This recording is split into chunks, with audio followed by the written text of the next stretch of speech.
Bang Rocky? Iya, iya. Siap. Oke, coba ya. Oke, Mas. Siap. Sinyalnya buruk nih. Oke. Ya, coba aja. Oke. Selamat malam. Assalamualaikum warahmatullahi wabarakatuh. Selamat malam. Waalaikumsalam. Selamat malam, Bang Rocky. Malam. Kami dari Advokat Konstitusi, sebuah platform anak-anak hukum tata negara, walaupun yang dalam sini banyak tidak anak hukum, bahkan saya lihat tadi ada anak SMA, Bang, khusus untuk ingin bertemu dan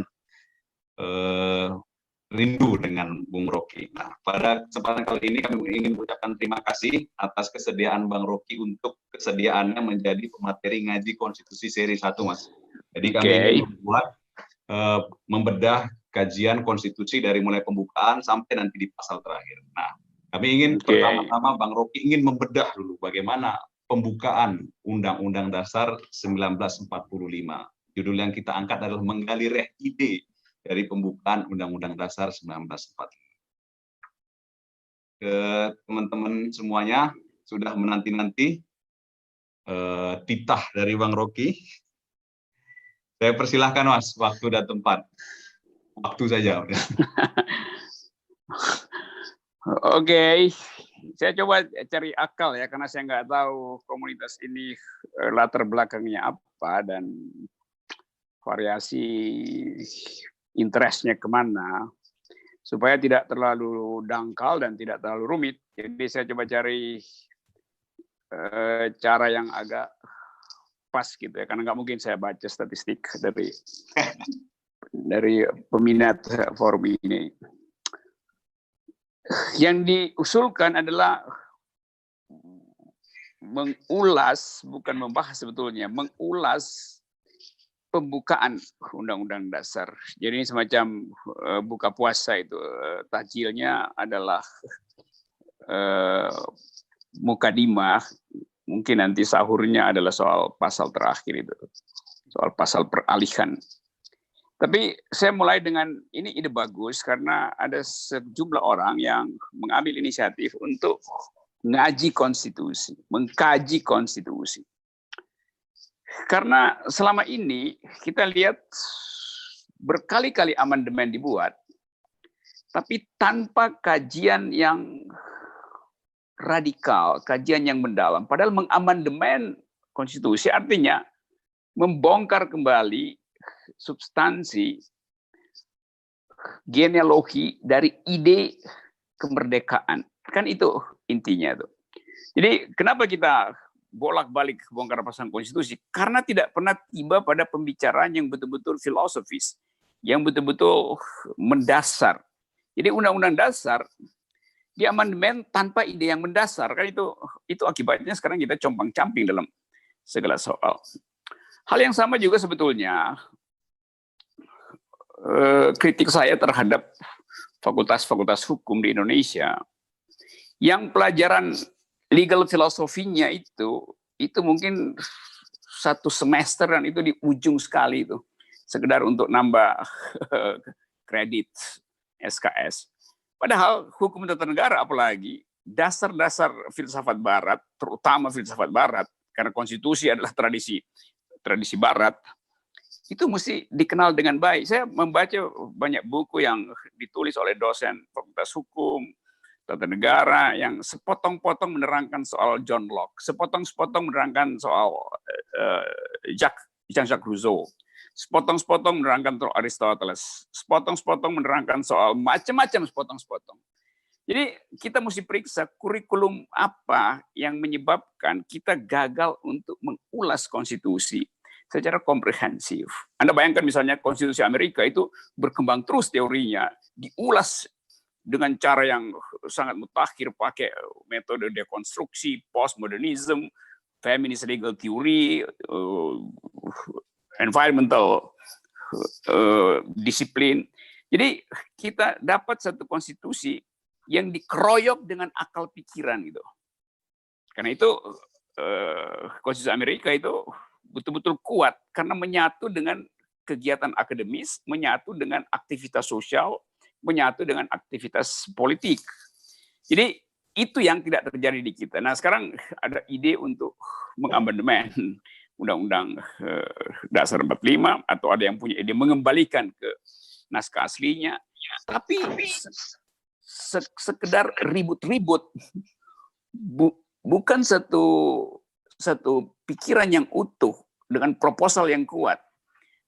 Jadi saya mulai aja dengan kritik itu dulu. Jadi saya kasih kritik pertama bahwa dunia kampus juga tidak punya interest untuk melakukan kajian konstitusi. Dari awal kampus-kampus Fakultas Hukum kita itu sebetulnya tidak mengajarkan ilmu hukum, tapi yang diajarkan di situ adalah undang-undang, bukan hukum sebagai pengetahuan, tapi undang-undang. Karena itu mungkin lebih tepat kalau Fakultas Hukum diganti Fakultas Undang-Undang, FUU. Oke ya, saya mulai pelan-pelan. Konstitusi kita, saya baca pembukaan Undang-Undang Dasar kita, itu penuh dengan permenungan filosofi. Walaupun di dalamnya orang masih, atau saya minimal masih bisa melihat kontradiksi di dalam penyusunan argumentasi. Tetapi semangat untuk merdeka, semangat untuk mendeklarasikan diri sebagai bangsa yang berdaulat, semangat untuk memulai mengatur diri sendiri dengan pemerintahan baru, itu jelas terbaca sebagai ledakan pikiran. Ledakan pikiran, saya pakai istilah itu. Karena selama debat tentang konstitusi, kita tidak melihat orang bersopan-sopan di dalam debat itu, sama seperti kalau sekarang sopan-sopan. Itu betul-betul ditumpahkan seluruh ensiklopedi dunia, mulai dari yang paling kanan sampai yang paling kiri, dari Musakir yang pernah jadi rektor UII, sampai pada pikiran-pikiran Bung Karno yang betul-betul sangat kiri, itu ditampilkan utuh. Ada pikiran Hatta, ada pikiran sosialisme Eropa, ada pikiran, bahkan ada pikiran untuk mengembalikan Indonesia pada sistem kerajaan, sistem kesultanan, pikiran Islam. Jadi ada pergumulan di situ di dalam upaya untuk mencari saripati dari atau esensi dari negara yang akan dibentuk. Jadi di dalam pembukaan tentu itu 4 alinea hanya dikatakan secara sangat singkat, tetapi dengan latar belakang yang kuat, hasil perdebatan. Jadi Mukadimah dan batang tubuh itu adalah hasil perdebatan yang panjang sekali, dan kita bisa baca di dalam naskah risalah perdebatan pembuatan konstitusi. Nah, saya bikin dulu sinopsisnya ya. Pertama di situ dinyatakan bahwa kemerdekaan adalah hak segala bangsa. Jadi dari awal ada klaim bahwa merdeka itu adalah bukan sesuatu yang kita tunggu, tapi hal yang kita ingin ambil karena itu hak kita itu. Nah, hak itu tidak ada di kita, karena itu kita mau ambil itu. Jadi nanti kita bisa debatkan apakah itu hasil dari diplomasi, apakah itu hasil dari perjuangan bersenjata, itu soal sejarah. Tapi soal filosofi dari pembukaan itu, bahwa itu adalah hak segala bangsa. Artinya, sebelum Indonesia merdeka, proponen-proponen, pemikir-pemikir bangsa ini sudah mempelajari sejarah perjuangan kemerdekaan dunia, dari revolusi Prancis, revolusi Amerika, revolusi Dr. Sun Yat-sen, segala macam itu. Jadi dalilnya jelas bahwa mereka paham tentang keadaan dunia dan mengambil momentum untuk mengikatkan diri pada ide kemerdekaan. Karena itu dimulai dengan hak segala bangsa. Jadi itu deklarasi universalnya itu adalah hak segala bangsa. Nah, karena dia hak segala bangsa, maka dia dalam taruhan apapun harus direbut. Nanti ada debatnya, ini direbut apa diberikan oleh Jepang, segala itu soal lain ya. Tapi sekali lagi saya mau katakan bahwa dalil kita kuat bahwa ini adalah hak segala bangsa. Nah, oleh karena dia adalah hak segala bangsa, dia mesti dimanifestasikan di dalam pemerintahan yang mandiri, pemerintahan yang otonom. Karena itu kemudian paragraf berikut mengatakan bahwa demi menyelenggarakan hak segala bangsa itu, maka dibuatlah dibentuklah pemerintahan negara Indonesia yang berdaulat. Jadi negara kita berdaulat keluar. Prinsip itu saya mesti pastikan dulu bahwa jangan orang anggap bahwa yang berdaulat adalah negara karena disebut membentuk negara Indonesia yang berdaulat. Berdaulat itu bukan negara yang berdaulat, karena kemudian di dalam paragraf berikut disebut negara Indonesia berbentuk republik dan berasaskan atau bernafaskan atau berkedaulatan rakyat dengan berdasar pada ketuhanan yang maha esa dan seterusnya.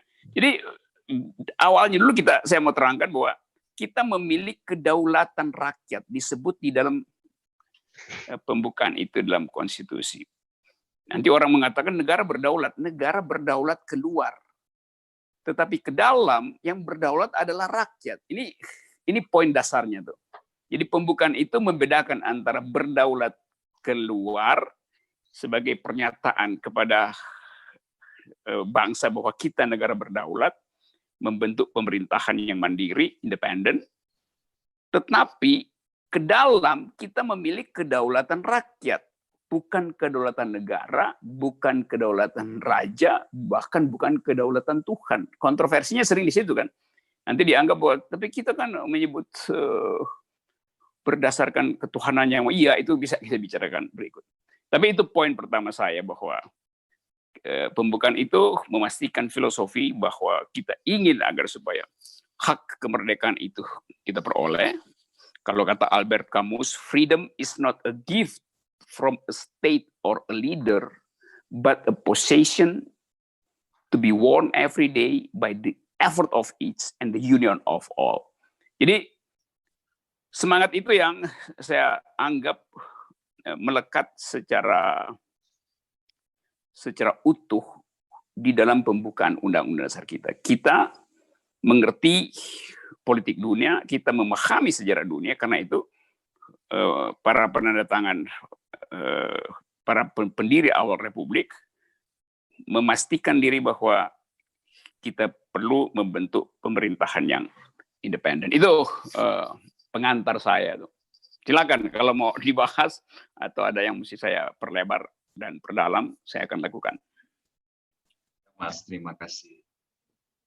Saya pernah mendengar waktu itu Bung Rocky berdebat keras dengan salah satu politisi di stasiun TV yang mengatakan bahwa kewajiban pemerintah itu hanya ada dua, yaitu mencerdaskan kehidupan bangsa dan memelihara fakir miskin. Nah, ini mungkin bisa dielaborasi, Mas, karena di situ kan ada di paragraf terakhir. Apa itu, Mas, menurut Bung Rocky? Iya, karena apalagi tugas negara selain mencerdaskan kehidupan bangsa dan memelihara fakir miskin. Karena kita sudah merdeka, jadi pemerintah nggak ada lagi urusan dengan diplomasi mencari legitimasi kemerdekaan. Hanya demi itu. Dan itu terhubung langsung dengan ide republik. Res publica, urusan publik. Yang pertama kali jadi urusan publik adalah keadilan. Dan itu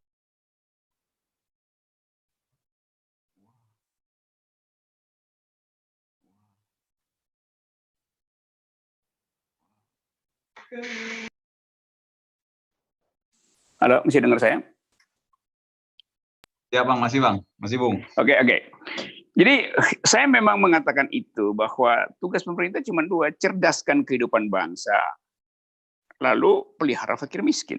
Udah, itu pelaksanaan dari keadilan sosial, itu pelaksanaan dari keinginan untuk ikut mencerdaskan dunia. Harus dengan lebih dahulu mencerdaskan kehidupan bangsa. Hanya itu. Dengan kata lain, pemerintah mesti cerdas dulu, baru dia bisa mencerdaskan kehidupan bangsa. Pemerintah harus adil dulu, baru dia bisa membagi keadilan pada rakyat. Jangan keadilan diambil duluan, sisanya adalah untuk rakyat. Oke, ada soal lain.